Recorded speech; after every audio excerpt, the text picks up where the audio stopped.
በመቀሌና በአዲስ አበባ ባለስልጣናት መካከል ለሳምንታት የዘለቀው የቃላት ጦርነትና የፖለቲካ ፍጥጫ ፊታችን ቅዳሜ ሐምሌ 11 ቀን 2018 ዓ.ም በአዲስ አበባ መስቀል አደባባይ እንዲደረግ በታቀደው ሰልፍ ምክንያት ወደ ከፋ ደረጃ መሸጋገሩ ተሰምቷል። እዚህ ዙሪያ እንቃኛለን።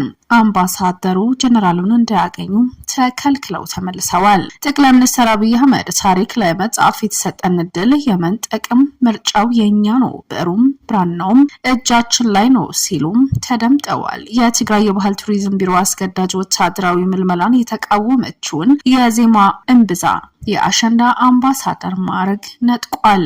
ከግድያ ሙከራ የተረፉት የትግራይ ኦርቶዶክስ ሊቃነ ጳጳሳት በአክሱም ከተማ በቁም እስር ላይ እንደሚገኙም ታውቋል። እንደምን ቆይታችኋል? የጎልጎል ሚዲያ ቻናላችን ቤተሰቦች ለዛሬው ያዝናቸው ዋና ዋና ነጥቦችን በማስቀደም መረጃዎችን ልናስቃኛችሁ መጥተናል። ቻናላችን ላይክ፣ ሼር፣ ሰብስክራይብ በማድረግ ይከታተሉን። ወደ ዝርዝሩን እንለፍ።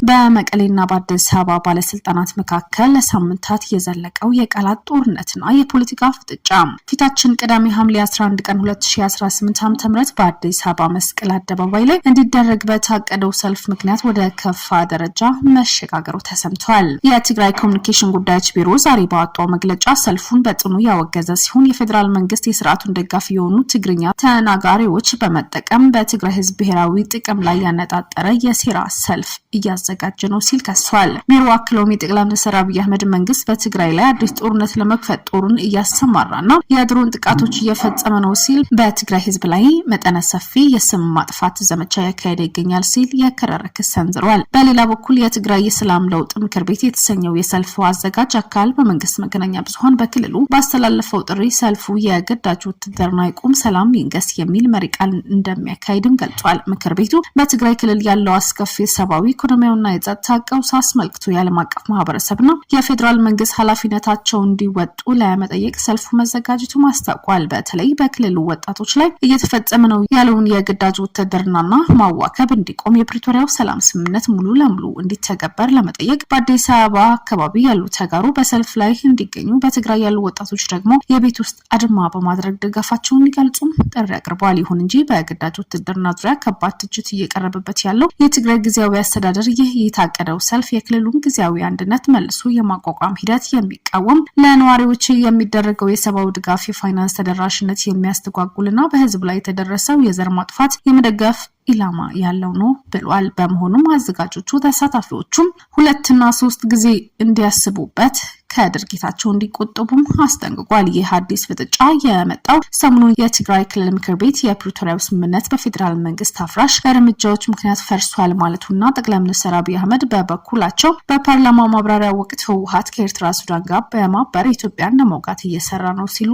ከከሰሰ በኋላ መሆኑ ነው። የቀጠናው የሰላም እጣ ፈንታ ይበልጥ አሳሳቢና ወደ አዲስ የጋራ ግጭት ሊያመራ የሚችል ስጋት ደወል አድርጎታል ሲሉ የፖለቲካ ተንታኞችም የገለጹ ናቸው።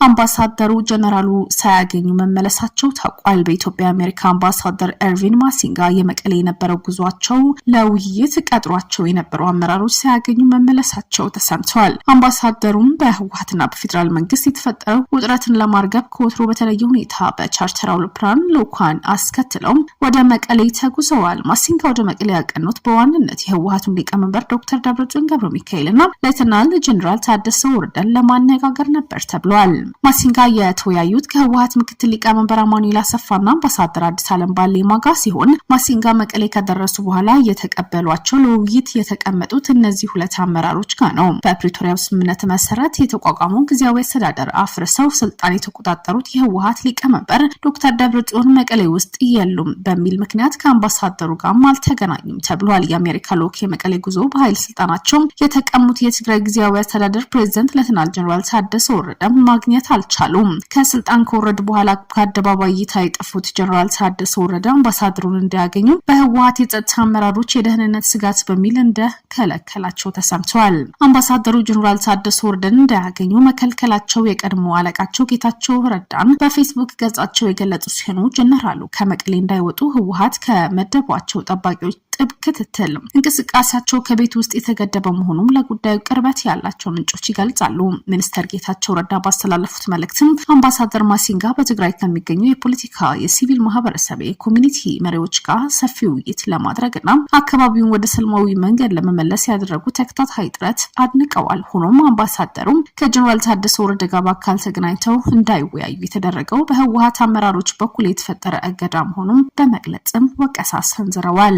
ሚኒስተር ጌታቸው ረዳ በሰጡት በዚህ ማብራሪያ የህወሓት አመራሮች እያንዳንዱ ዲፕሎማሲያዊ እንቅስቃሴ የውይይት መድረክ የፖለቲካ ጥቅሞችና ለመደርደሪያነት ለመጠቀም እንደሚፈልጉ ይህ አካሄድም ከጀነራል ታደሰ ወረደ ጋር ሊደረግ የነበረው ስብሰባ ለማደናቀፍ ምክንያት መሆኑን አመልክተዋል። ይሁን እንጂ የፖለቲካ ታዛቢዎች እንደሚገልጹት ይህ የአቶ ጌታቸው ረዳ ወቀሳ የመጣው ራሳቸው ከትግራይ አርቀው በአዲስ አበባ ተቀምጠው በህወሓት ላይ የሚሰነዝሩት ተከታታይ ትችት አንዱ አካል ነው። የአምባሳደሩ ጉብኝት በክልሉ ያለው ውጥረት ለማርገብ ያለመ ቢሆን በጀነራል ታደሰ በአምባሳደሩ መካከል ሳይካሄድ የቀረው ስብሰባ በትግራይ መካከል ያለው ውስብስብ ግንኙነት አመልካች ሆኖ አልፏል። በትግራይ ክልል መንግስትና በፌደራል መንግስት መካከል የሚስተዋለው የፖለቲካ ሽኩቻ በክልሉ ዘላቂ ሰላምና መረጋጋት እንዲሁም በሰብአዊ ድጋፍ አቅርቦት ላይ ራሱን የቻለ የሆነ ጥላ ማሳደሩ በቀጠለበት በዚህ ወቅት ዓለም አቀፍ ዲፕሎማቶች የሚያደርጉት ጥረት የሚሰነዝራቸው ምክር ሀሳቦች በሁለቱም ወገኖች ዘንድ የሚሰጣቸው ምላሽ የተለያየ መሆኑ በቀጠናው ላይ ያለው ውጥረት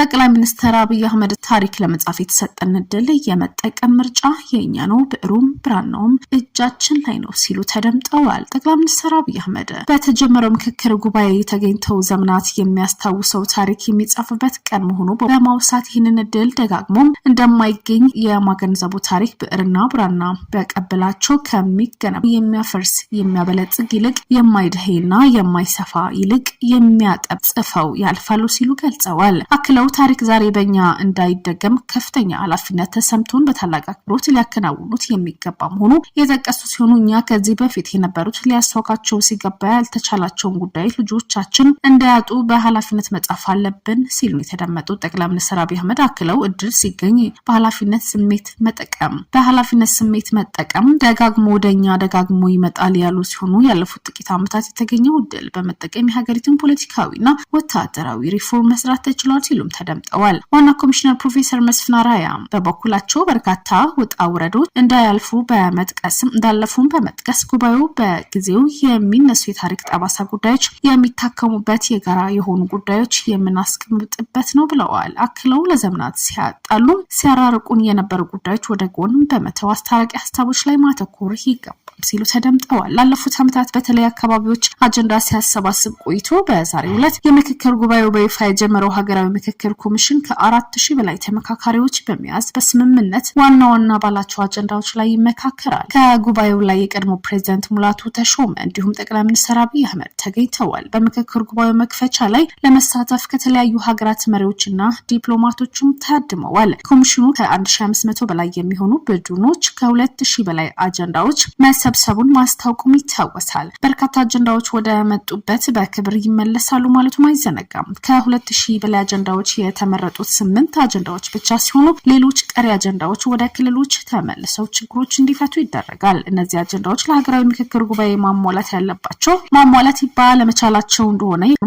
ባለመቻላቸው እንደሆነም እየተነገረ ነው። ምክክሩ በትግራይ ክልል ከ22 ጊዜ በላይ ውይይት ካካሄደ በኋላ አጀንዳ ለማሰባሰብ የሚያስችል አስቻይ ሁኔታዎች እንደሌሉ በማስታወቅ በአዲስ አበባ ከትግራይ ተወላጆች ጋር ተወያይቶ አጀንዳ ሰብስቤያለሁ ብለዋል። ከዚህ በተጨማሪ በአማራ ክልል ያሉ ታጣቂዎች ጭምር እንዳነጋገር አስታውቆ ከአማራ ፋኖ ብሔራዊ አንድነት ድርጅት ጋር በአዲስ አበባ መክሬያለሁ ብለዋል። ይሁንና አሁንም በክልሉ ጫካ የገቡ ታጣቂዎች ያሉ ሲሆኑ ኮሚሽኑ በተደጋጋሚ ጥሪ ማቅረቡ ሲገለጽ ቆይቷል። ከኮሚሽኑ ጋር 153 አባላቱን ይዞ የተመካከረው ኃይል እነዚህ ታጣቂዎች በሰላም ሀሳባቸው እንዲያቀርቡ ጥረት አድርጌያለሁ ማለቱም ይታወሳል። ኮሚሽኑ ባለፉት ዓመታት ሲያደርግ በቆየው አካሄድ ስራው ማጠናቀቅ ባለመቻሉም በተጨማሪ 8 ወር እንደተጨመረለትም የሚታወስ ነው። ትግራይ የባህል ቱሪዝም ቢሮ አስገዳጅ ወታደራዊ ምልመላን የተቃወመችው የዜማ አንበዛን የአሸንዳ አምባሳደር ማዕረግ አነሳ። የትግራይ ባህል ቱሪዝም ቢሮ አስገዳጅ ወታደራዊ ምልመላን በቲክቶክ የተቃወመችው ዜማ አንበዛ ተሰጥቷት የነበረው የአሸንዳ አምባሳደር ማዕረግ ከዛሬ ሐምሌ 9 2018 ጀምሮ በይፋ መነሳቱም አስታውቋል። ቢሮ በሰጠው መግለጫ በተካሄደው ውድድር አሸንፎ የአምባሳደርነት ማዕረግ እንደተሰጣት አስታውቋል። ይሁን እንጂ በአምባሳደርነት በቆየችበት ጊዜ ለማዕረጉ የማይመጥንና የብዙሃን ተጋሩ ስሜት የሚጎዳ ተግባር ፈጽማለች ሲል ቢሮ ከሷል። ዜማ አንበዛ በአካባቢው እየተካሄደ ያለው አስገዳጅ የጦርነት ቅስቀሳና ወታደራዊ ምልመላ በግልጽ በመቃወሟና በቅርቡ አቋሟን በማንጸባረቋ በክልሉ ባለስልጣናትና በደጋፊዎቿ ዘንድ ተቀባይነት አጥታለች። በተለይ ወጣቶች በግድ ወደ ጦርነት እንዲገቡ የሚደረገው እንቅስቃሴ በመቃወሟ ድምጿን በማሰማቷ ከቢሮ ጋር የነበራት ግንኙነት መሻከሩም ይነገራል። የክልሉ የባህልና ቱሪዝም ቢሮ በበኩሉ ወይዘሪት ዜማ የሰጣት የባህል አምባሳደርነት ኃላፊነት በመዘንጋትና የክልሉን ባህልና እሴት በማይመጥን መንገድ አሸንዳ ኢትዮጵያ በሚል መሪ ቃል መስራቷ ዋነኛው የውሳኔው ምክንያትም እንደሆነ ገልጿል። ቀደም ሲል ከቤተሰቦች ጋር በመነጋገር ይቅርታ እንድትጠይቅና ከነዚህ አይነት ተግባራት እንድትቆጠብ እድል ተሰጥቷት እንደነበር ቢሮ አስታውሶ፣ ይሁን እንጂ ውሳኔዋ ሳታስተካክል ድርጊቷን በመቀጠል ማዕረጉ እንዲነሳ መወሰኑ አስታውቋል። አንዳንድ ወገኖች ይህ ውሳኔ ከፖለቲካ አቋሟ ጋር የተያያዘ መሆኑን በመጥቀስ የባህል አምባሳደርነት ማዕረጉ መሳሪያ ሆኖ እየቀረበ መሆኑ በመተቸትም ላይ ይገኛል።